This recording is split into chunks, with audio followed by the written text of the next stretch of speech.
some. Also, we're now recording, so sorry about that. All right. Right now you should be able to see it. Okay. Yes. So I'll just proceed with the talk. But so you may intuitively think that political theology refers to the political to an investigation into political consequences of a particular religious view or religious doctrine, but in this case, it actually refers to a sort of an analytical frame that we use to analyze politics by looking at structural similarities between political concepts and those of theology. So the term itself can be traced back to Spinoza and his frame of analysis. We could trace it all the way back to the Roman philosopher Varro, but its modern usage and its popularization comes from a philosopher called Carl Schmitt, who defines it as all significant concepts of the modern theory of the state are secularized theological concepts. Now, Schmitt had when he wrote this in the 1920s, he had a very specific purpose for it, because he wanted to criticize the liberal democratic system in favor of a state structure based on a dictatorship. And so he relied on what he calls the sociology of concepts, which, to summarize very briefly, means that he sees our secular state structure as a reflection of dominant metaphysical and theological ideas of a particular era. And so our liberal democratic system is a reflection of both Protestantism and the ideas of the rational humanist, whereas what he would like to see is in a pre 18th century state structure based on a monarchy that is more similar, at least in his eyes, to the God of Catholicism, that is more active and performs miracles, rather than the deistic God of Protestantism that creates the world and then takes a step back. But later in life, Schmitt realized that you could do political theology in many ways, and so in a way he opened the door for us, and many thinkers have accepted this invitation, and so have I, and I've used roughly his frame to look at what we can extract out of the ego in its own. So what can we learn from it then? So luckily at a symposium like this, I don't really have to introduce Stirner that much. I think we all are familiar with his work somewhat, in his life and his philosophy. So we all know that he found himself in an environment that had many atheists, many staunch atheists, Feuerbach and Bauer and Marx, etc. And Stirner made an observation here, because even though he agreed with them on the atheism, he noticed that they still behaved very much like theists, like religious people. The only thing that's different is that they stopped worshiping the Christian God, they stopped worshiping Yahweh, but instead they all had a new object of worship. And the ones that Stirner mentions most commonly are concepts like freedom, equality, fatherland, or humanity. But this is not an exhaustive list by any means. And so he wonders why this happens, because what he sees here is not is a rejection of Christianity, but not a rejection of faith. In fact, he sees a transposition or a redirection of faith from the theological to the political. And so in essence, we have the beginnings of a political theological analysis, even though we have to note here that Stirner does this not so much on a sociological level as we would find in most political theological thinkers, including Schmitt, but he looks at it on a psychological level. And so we know that Stirner is not particularly fond of definitions, but he gives us somewhat of a definition, which I've quoted here. So he writes that atheists keep up their scoffing at the higher being, which was also honored under the name of the highest, or être suprême, and trample in the dust one proof of his existence after another, without noticing that they themselves, out of need for a higher being, only annihilate the old to make room for a new. So this is a rough summary of what I just said, a redirection of faith to something new. But I specifically want to draw your attention to the words "out of need for a higher being," because this is essential for his analysis of political theology. And I realize at this point I probably have to contradict the previous speaker somewhat. So I'm kind of curious what he thinks of it, because I think what Stirner describes is essentially something that we find in the writings of most existentialists. Namely, that as soon as you reject religion, then you find yourself in a sort of philosophical crisis. You lose your direction in life, you lose your place in the world, your distinction between good and evil, an answer to death. And so for the sake of convenience, because Stirner doesn't really give this a name, but I've called it metaphysical insecurity. And this is, a sort of philosophical distress that we feel and we want to remedy it.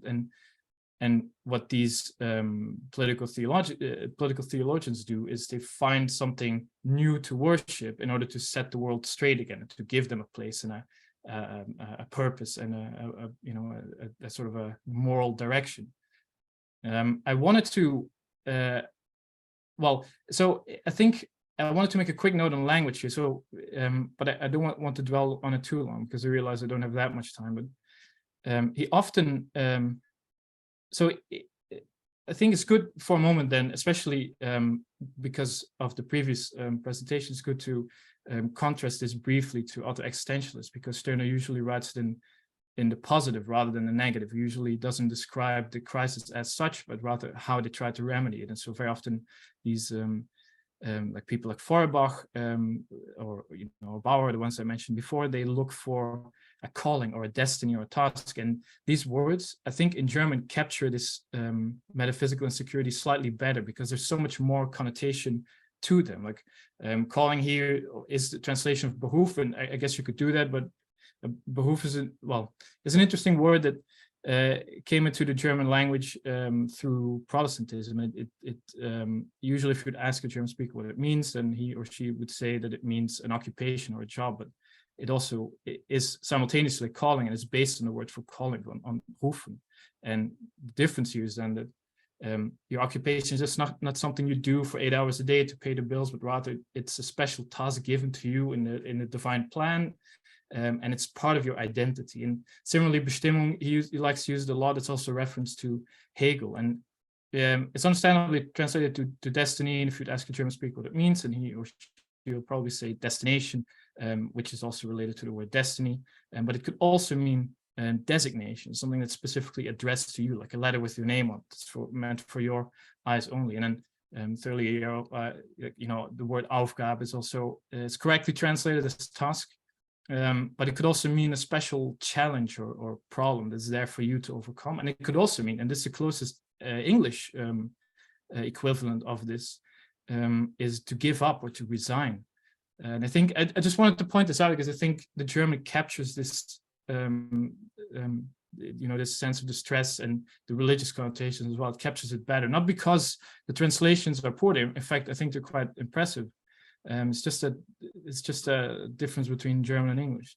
And I also wanted to, because in the lunch break, I tried to look for a quote to what he does really right, like an existentialist. The difference here is that he describes the feelings of others, or at least what he thinks he sees in others and why they worship something like humanity. So I think this is a very good example. He writes, "What am I?" Each of you asks himself. An abyss of lawless and unregulated impulses, desires, wishes, passions, a chaos without light or guiding star. How am I to obtain the correct answer if, without regard to God's commandments or to the duties which morality prescribes, with regard to the voice of reason, which in the course of history, after bitter experiences, has exalted the best and most reasonable thing into law, I simply appeal to myself? Of course, the answer is yes, but at least Stirner's answer is yes. I'll get to that a bit later because next I want to, so if this is correct, at least if I'm correct in understanding it like this, that Stirner really does address this sense of distress, then it, and all of these political theologians like Feuerbach try to resolve this and try to find metaphysical security, then there is a set of logical implications in this, in how this sort of new political theology should work. So first of all, I think we should keep in mind that what we would want is a structure, a metaphysical structure for the world, but also something that gives us a direction that also helps us to set moral standards. So I think we should see these concepts like freedom and equality as a keystone in a bridge that keeps the whole thing together. And it's then essential that we make ourselves believe that the structure that we in a way project onto the world really is there. It's objectively true and it's real, even though it is, of course, a subjective projection. And I think this is how we should understand the passage on involuntary egoism, that there are, especially those that read it as a book of proto-psychology, they see this passage usually as a sort of acknowledgement, an early acknowledgement that most, if not all, human actions are motivated by some form of egoism. And I don't disagree with this, but I think there is something more to this, which is that it's a subconscious but concerted effort to deny your own egoism, to pretend that you're really doing the right thing and that you are a hero of faith, as he sometimes calls it. It's also essential then that the new object of worship has to be a concept. It cannot be something mundane or tangible, and it can also obviously not be a person, because human beings are, first of all, mortal, and then secondly, they're more fickle and temperamental, and this doesn't really give you the stability and the rigidity that you would want if you're looking for metaphysical security. Thirdly, then, and this is very important, and I'll return to this a bit later as well. So the concept we worship must always be in sight, but never within reach.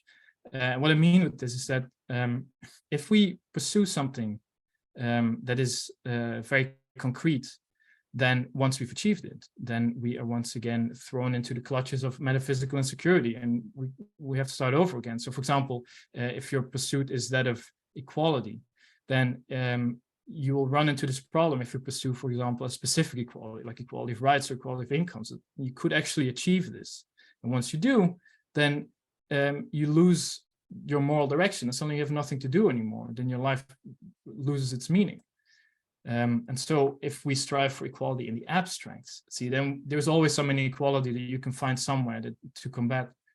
It also moralizes politics. So I think that we should read Stirner as a moral realist. So he thinks that politics is about a game of power, but political theology makes it into a contest between good and evil. So anything that's then in favor of the thing you are pursuing is perceived to be good, and anything that goes against it or that comes into conflict with it is then something that we should consider as evil. And then finally, and this is the thing that Stirner is probably most well known for, is the self-policing. You know, it's like the structure we want to see in the world isn't just there to give us a place, but also to give us a sort of an internal structure to judge our own actions and feelings, and to give us guidance in how we should think and how we should reason. So we can see this, the political theology that Stirner describes, we can see this manifest in politics.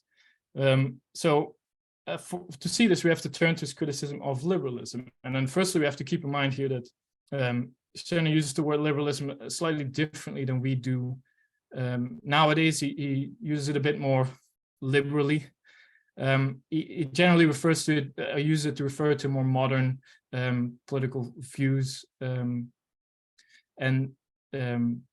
also have to keep in mind, of course, that the term liberalism is used differently nowadays in North America than it is in Europe, or at least somewhat.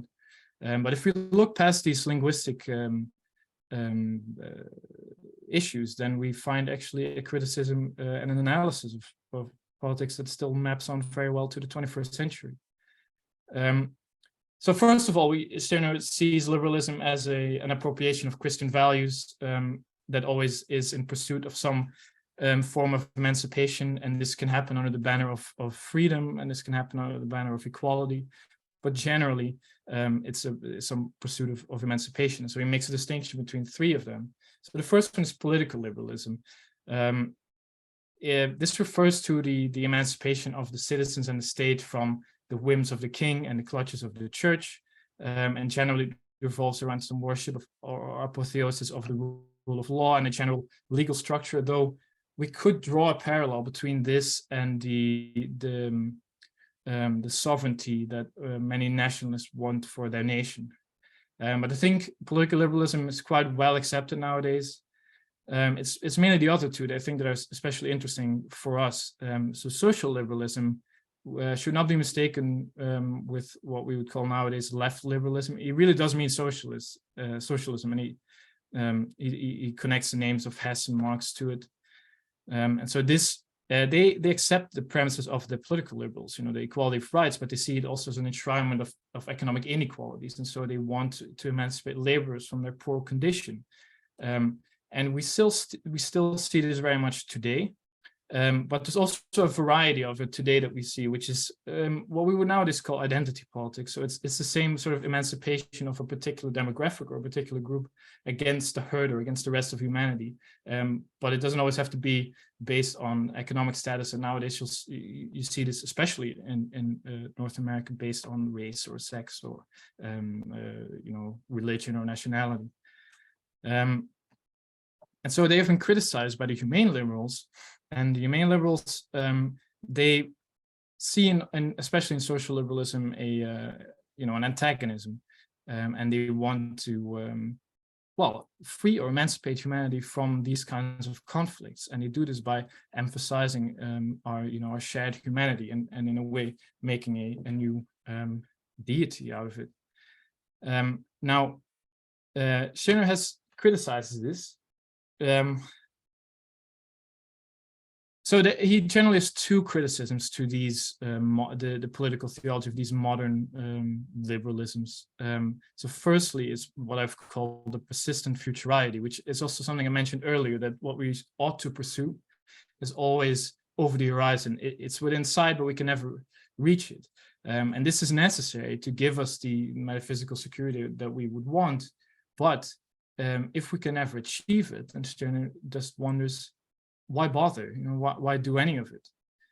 And then secondly, the second criticism, which is also something he's very well known for, is the loss of individuality that's implied in all of these political theologies. That especially this is most clear with the political and social liberals, that the political liberals view you as a bundle of rights or a legal entity primarily, and the rest is kind of secondary. And the social liberals, they view you as a particular identity, or at best nowadays you could say some amalgamation of identities. And you may think that surely the humane liberals are a bit more open and inclusive to this with their emphasis on our shared humanity, but he also has a criticism for them, namely that their deified view, their idealized view of humanity is either too broad and it includes everything, and it doesn't really mean much. And in that case, it doesn't give us the metaphysical security that we would want. Or alternatively, it is more confined, more restrained with particular norms. And in that case, we run into the problem of the unman. So then it means that it doesn't always capture you entirely, and you don't always fit in this bracket, in this box. And so what spills over, what comes out of it, what doesn't fit in, of course, is that suddenly less human. So yeah, these are the criticisms. So Stirner tries to move away from political theology, and this is where we turn to egoism. So he sees political theology as just another step in this circle, this revolutionary circle of replacing one deity with another, but worship remains and faith remains. Instead, he says, this is not a puzzle we can solve, let's just forget about it. Let's just reject all of these external objects of worship that ought to guide us on our path, and instead just, okay, so if we reject all of them, if we don't follow them, then what can guide us, what gives us direction? And the answer to that question is you yourself, of course. It's the ego, it's the Einzige. In fact, if you read it like this, then it could only be you, because all the others fail at their job. So we do have to question here then also whether Stirner really does move beyond political theology, because so I think it's good to look at passages like the one I've quoted here, where he writes, this is when he describes the creative nothing. He writes, "They say of God, names name thee not. This holds good for me. No concept expresses me. Nothing that is designated as my essence exhausts me. They are only names." So the crucial thing here is the little names name thee not part, because this, of course, is a reference to the Old Testament. And he does this a few times, and he even does this in the essay that he wrote to address his critics and to redress some of the misreadings or misunderstandings that came out of it. So For someone who puts this much emphasis on language, I think we can't just let this slide. And so in a way, what he presents here is a negative theology, or a negative political theology. So instead of what this means is that instead of recognizing a deity by what it is, we instead recognize it by what it isn't. And so he doesn't really, I can't really give a definitive answer to this, but he certainly suggests this negative political theology. So that's it. I'll leave it here. Yeah, I want to say, if you do find this interesting, then I have a whole book on it that's currently in the process of being published, but it should probably be out by the end of the year. If it's up to me, it's called Chasing Shadows, but never know with publishers. But yeah, that's it. I look forward to your questions. Excellent. Thank you so much. So if you have any questions, please just type them right into the Q&A box and I'll read them out. I do have one kind of question for you, if we can start things off. So you mentioned that, I believe you described Stirner as like a kind of moral realist, insofar as like he kind of thinks that there is like some kind of like real ground to these things. I'm wondering if you could kind of clarify what you mean by that, because I can understand him being a realist. That makes a lot of sense, especially with his emphasis on the excess that is the unique beyond something like language or discourse. But I'm questioning kind of the moral side of things there. No, he's precisely the opposite. He's a critic of moral. So I hope I didn't misspeak then. I would have meant as a political realist. So if I said that, then okay, that makes sense. Sorry, yeah. because one of the things that characterizes political theology is this belief in moral realism. It's the belief that we really that equality or freedom or whatever is the highest good that we all ought to follow. Okay, that was probably the mistake on my end. Yeah, thanks for the clarification. It could also be that I'm misspoken, and then I'm terribly sorry, because it didn't mean political realist. So he doesn't really think that politics is guided by some moral principle, but rather by, I call it a game of power. Okay, yeah, that makes a lot of sense. Do you mind ending the screen share real quick? Absolutely. Yeah. Okay, and then we will give it some time to see if there are any questions that want to show their head.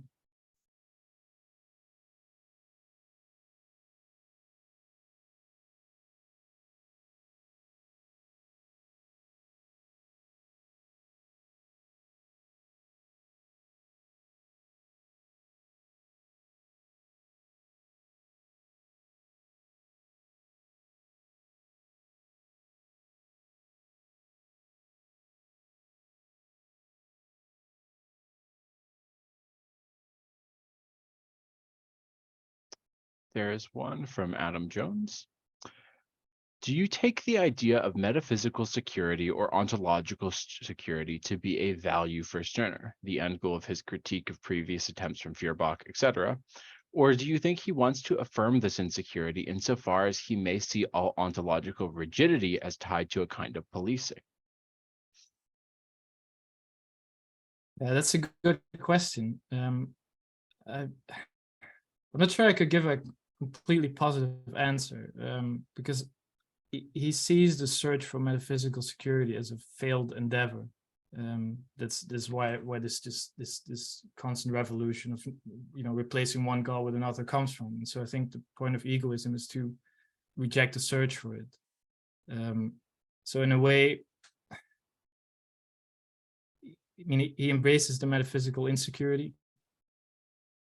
Yeah, but does this give us more security? It's a very good question, and I'm really not sure what his answer to this would be. Okay.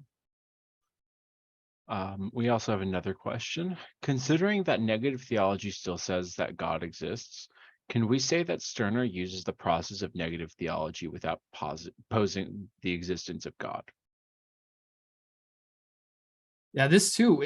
This is also a very good question. I find difficult to give a positive answer to, because he wants to reject any kind of worship, and so he wants to not have any God.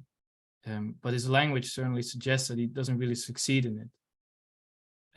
And it's also, I mean, this also, it was mentioned earlier today, these terms of creative nothing. I also mentioned me as well, but the nothingness that creates. Anyway, the words that he uses for this in German are schöpfen and schöpferisches nichts, and that word is a specific word for creating something ex nihilo, like gods do. And there is no equivalent for this in English, but it's a specific word that they have for it. And he keeps suggesting. He keeps hinting to not really letting go of religion, but he wants to. Yeah. Okay. Oh, there's another 2 more questions. From Tim Dowdle. Very interesting. Thanks. Isn't metaphysical insecurity related to human mortality? Stirner doesn't seem to be very concerned about death, seeing his nonchalant comment about waiting for old age before talking about it. Yeah. Yes, to an extent, yes. And it's true that of all the things, death is if at least if you read Stirner as an existentialist, then death is probably the thing that he discusses least of the usual existentialist topics. I would say yes. I think also if we look slightly beyond what he wrote specifically, and we, at least if I'm correct in reading him as a critic of political theology, and we widen the frame a little bit, then you could also say that the appeal of many political theologies is also that they do give you an answer to death. If you believe that the fight for humanity or equality is something good, then you could die more at peace with yourself, thinking that you've contributed to something greater, something more important than your meager egoistic existence. Mm-hmm. And then we have another question from Ricardo Basilone. Certainly, Schmidt was grateful to Stirner for visiting him in jail, as he writes in Ex Cavitate Salus. Don't you think that he should have also been grateful for the very notion of political theology, which is a narrow and inadequate appropriation, as it seems you were rightly saying, of Stirner's stance? Yeah. The relation between Schmidt and Stirner is an interesting one, because the first time that Schmidt mentions him is when he's in prison. So to give a bit of context for the people who don't know, Schmidt was a legal scholar and a philosopher who was also a Nazi, and he was imprisoned during the Nuremberg trials. And this is, to just bring it back to Stirner, and this is the first time that he actually wrote about Stirner. And it's interesting to read. It's only a small section, but he writes that Stirner came to visit him, of course not literally, because Stirner was dead already, but he calls him everything under the sun, and then still writes somewhat positively about it, or at least very considerate. And he also writes that he was familiar with Stirner's writings since, I forgot the exact number, but since very early in his student years. So it was probably always on his mind. And he also wrote in the same section that most of what happens now, which means in 1945, has been set in motion during these years of the young Hegelians and 1848 and all the things that happened then. So I'm not sure if we should say that Schmidt appropriated political theology, because Schmidt, one, is very much inspired by Weber and the more sociological frame, and two, he in his book on political theology very directly references Bakunin as an inspiration, a negative one, but that is the main inspiration. But we cannot deny, at least, a lot of this is speculation, of course. Everyone involved is dead, but I think Stirner must have been there somewhere in the back of his mind, playing some role in this. But I also want to point out that Stirner doesn't use the term political theology. He usually just calls it religion anyway. Like he calls it the human religion or something like that, or the religion of freedom. But for the sake of convenience, I want to distinguish between the religions we have, like Christianity and Islam, from political theology, from the worship of freedom or the nation, or Okay. And we don't have any more questions, but we do have a compliment from an anonymous person saying that I love your hair. So I grew it myself. It's a good answer. Yeah. If no one else has any more questions, we can go ahead and end a little early. If someone does have another question, go ahead and send in the chat that you have a question before typing it out so we know to wait. And I'll give a brief moment for that. But if not, then we can go ahead and take our break a little bit early. Let's see. I do wonder one thing, which is that, so I'm wondering if kind of Stirner's notion of like appropriation and property as something that kind of like blurs the boundaries between kind of self and other is one way that he kind of starts to move beyond this kind of more absolute kind of notion of like political theology that like he kind of lays out in the first half of this book. If the concept of appropriation starts to kind of blur those kind of sharp lines between like kind of what we can say is like kind of divine and not, by kind of giving or kind of retaking up that power myself to allow myself to kind of like profane things. I'm wondering if that adoption and that kind of stance of power towards the outside world if you think that is a shift away from that kind of theological outlook from the first half, or if that's just a reappropriation. Sorry, if that's just a rearticulation of theological terms. Well, it's a good question. I think the main difference that you would have between the first analytical part and then the latter one is the removal of any kind of objectivity. So it wasn't there to begin with.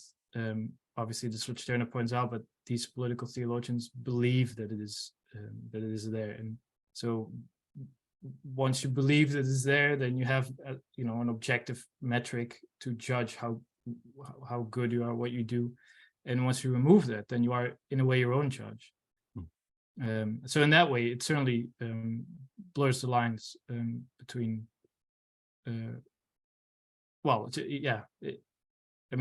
if that answers your question.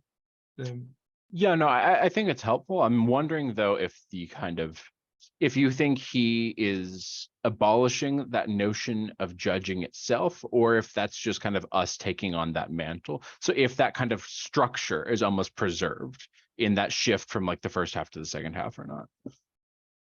I think he still judges, just he tries to remove the objectivity from it. I think, and this is also something that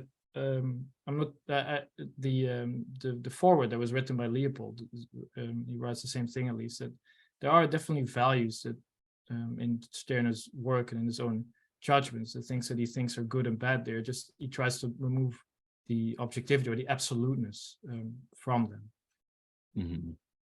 Okay, thank you. All right. So it looks like there are no further questions. So I think we're going to go ahead and just end the panel here. Thank you, Jorn. That is an excellent presentation. I enjoyed it a lot.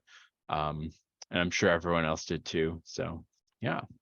So we're going to go ahead and go into what's looking like it'll be closer to a 12-minute break now. We're going to resume at 30 past, so 2:30 EST for us. For the next presenters, go ahead and turn on your cameras, make sure your setups are working and everything. The next panel will be on kind of more unorthodox applications of Stirner. So yeah, I will see y'all then. I'm going to go ahead and stop the recording now.